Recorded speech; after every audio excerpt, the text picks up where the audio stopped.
मोठी बातमी आपण पाहतोय नाशिकमधून। नाशिकमध्ये बिबट्याची दहशत। मोरेमळा परिसरातील बिबट्या जेरबंद। अप्पा शिंदेंच्या मळ्यात बिबट्याचा वावर होता।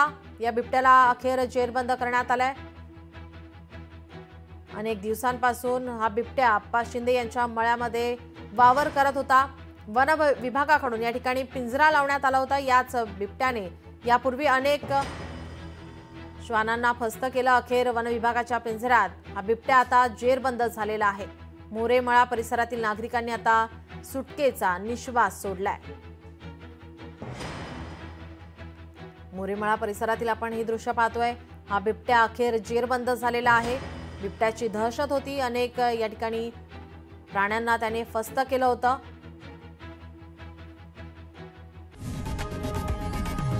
लोकशाही मराठी ऐका, पहा, जागरूक रहा।